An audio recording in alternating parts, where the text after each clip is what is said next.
ஃபேமிலியிலே ஒருத்தர் வந்து நம்மளை ஒரு திட்டாங்கன்னா உடனே என்ன பண்ணுறதுன்னா அதை ஏற்றுக்கிட்ட சிமோஷனாக கொஞ்சம் வாழ்வோரின் சமூக நலனையும்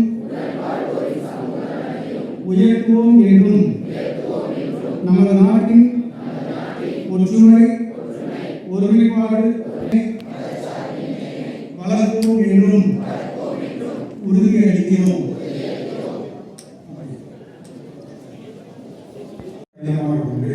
கடினமான ஒன்று அதே வேளையிலே நான் மாணவர்களுக்கு சொல்ல கடமைப்பட்டிருக்கிறேன். மாணவர்கள் வந்து மழை கிராமங்கள் இருக்கும் பொழுது நம்மளுக்கு கடவுளுக்கு மழை கிராமத்துக்கு தான் கஷ்டங்கள் இருக்கும். ஏழை கிராமப்புற மாணவராக இருந்தாலும் சரி, அந்த மாணவர்கள் என்எஸ்எஸ் மூலம் தேர்வு செய்யப்பட்டு இந்தியாவுடைய குடியரசு தின விழாவில் கலந்து கொள்வதற்கு விமானத்தின் மூலம் சென்று கலந்து கொள்ளும் திட்டத்தை நம்ம தமிழக துணை முதலமைச்சர் அவர்கள் செய்கிறார் என்பதை நீங்கள் எல்லாம் மனதில் கொள்ள வேண்டும். அவர்கள் சகிப்புத்தன்மைதான் ஒரு மாணவனை உயர்ந்த நிலைக்கு கொண்டு செல்லும்.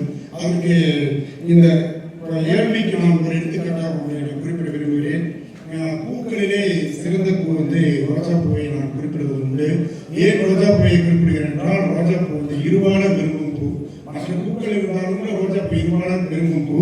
அந்த ரோஜா பூ டீச்சர்ஸ்லாம் பிராமினர்ஸ், நான் பிராமின்.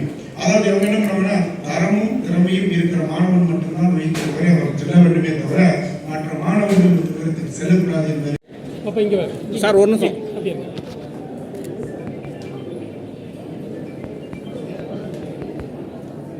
முள்ளு செடியை விரும்புவது கிடையாது.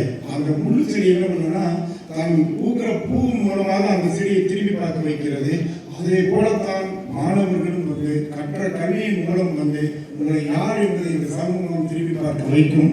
ஆனால் உயர்கல்வியிலே நீங்கள் சிறந்து விளங்க வேண்டும் என்பதை நான் திரும்ப கூறிக்கொள்கிறேன். அதே மாதிரி மலை கிராமப்புற ஏழை எளிய மக்கள் உயர்கல்வியை அரசின் திட்டங்கள் வந்து ஏழை எளிய மாணவர்கள் சென்றடைவது. அதே போல நாம் வந்து குறிப்பிட வருகிறேன் நான் முதல்வர் திட்டம். அந்த நான் முதல்வர் திட்டம் பாட அறிவோடு தொழில் முனைவராக மாணவனை மாற்றுகிற திட்டமாகும். அதே போல